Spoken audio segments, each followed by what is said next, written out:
Hi, Suzanne. Hi, Anthony. The Banker is a film about unsung heroes who came together, took a risk, and changed history.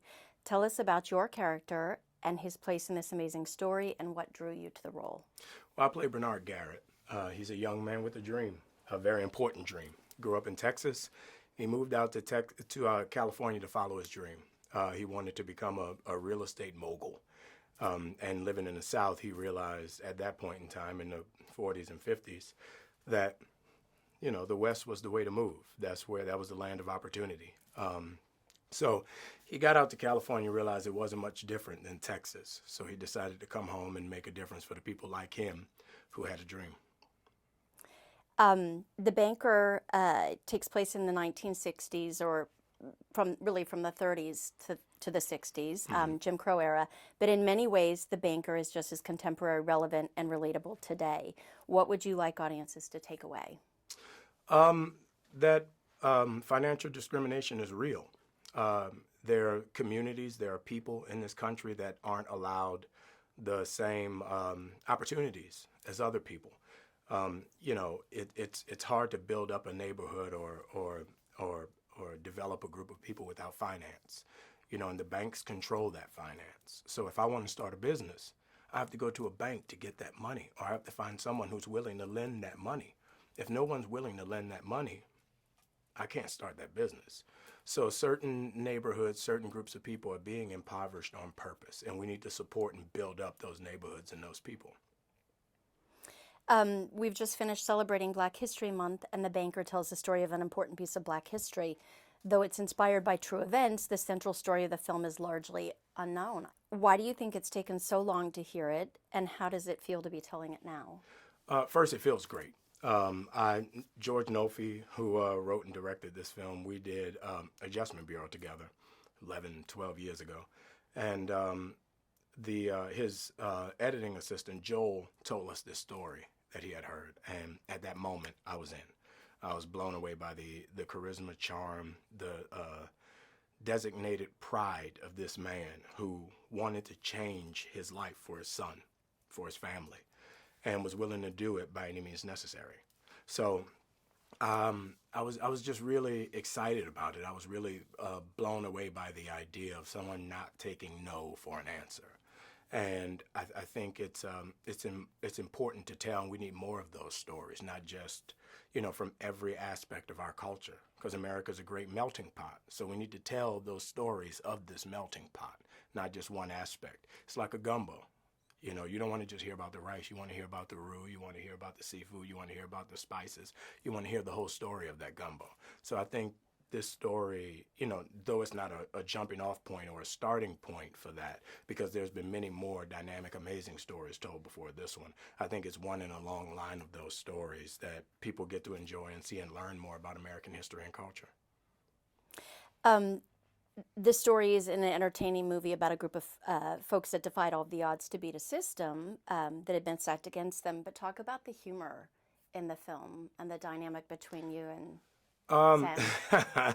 I've known Sam Jackson longer than anybody in this business. One of my first movies was with Sam, and he's been kind of a mentor to me since then. He's been a voice in my ear since then, and I've always been able to go to him or just look to him for advice and counsel.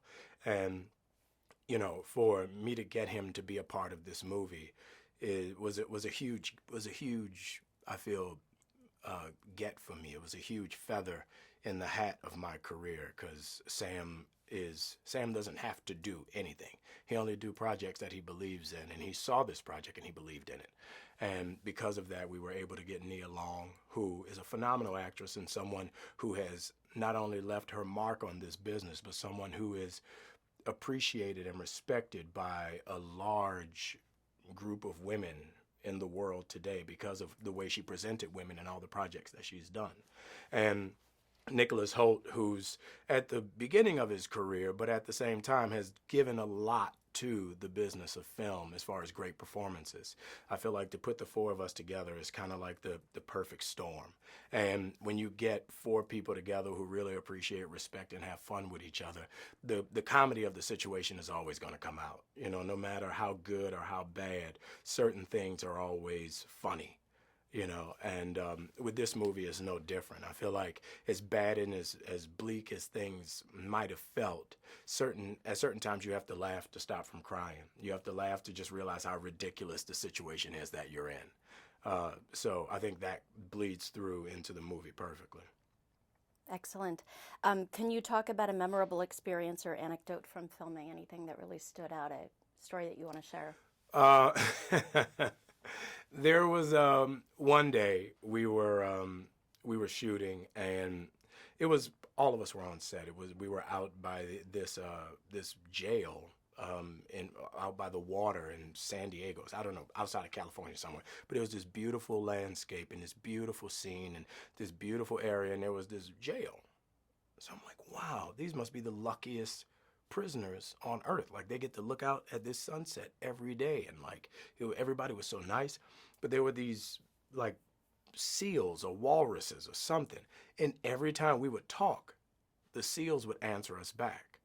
So we're doing the most pivotal scene in the movie, where we're trying to sum up the movie, and every time this seal would go, "Arr!" So every time we would say our line, is me, Sam, Nia, and we're like, so, oh man, you just got out of jail, and the seal would go, "Arr!" So we couldn't, there was nothing we could do. Like, we couldn't run the seals off. You know, I didn't know if you got fish or what do you give a seal to make them leave? But we ended up having to figure out a way to get over the fence and get rid of the seals. All the good behind the scenes. Right. Finally, how do you hope that audiences will feel or think, or what conversations do you hope to inspire? I think it's 2020. And I would like audiences to come out of this movie looking from whence we came and how far we've come. I think you know, there's an opportunity in this country to turn a new leaf, to turn a corner. And as a generation, we've started that process. I'm a father of sons, of young men, and I realize that kids aren't born assholes. We make them that way. And I think we're finally getting to a point now where we're starting to see we want our kids to grow up to be the people that we weren't. And I hope that people see this movie and you know, take the promise from it, take the spirit of it, where this young man, along with his amazing wife, wouldn't take no for an answer. You know, and they were able to find help in Sam's character. And because of the two of them and their hard work and ingenuity, they were able to make their dreams come true. Fantastic. Finally, how does it feel to be here tonight, premiering in Memphis, Tennessee, at the Civil Rights Museum? It feels great. It feels career affirming. You know, there are certain things in the history of America that kind of are benchmarks, and you know, some of those things happened here in Memphis. So for the Civil Rights Museum to be here and to be able to have a premiere at that museum and be able to walk that museum and, you know, learn and see, it's phenomenal. I wish more people had that opportunity. Excellent. Thank you so much. Thank you.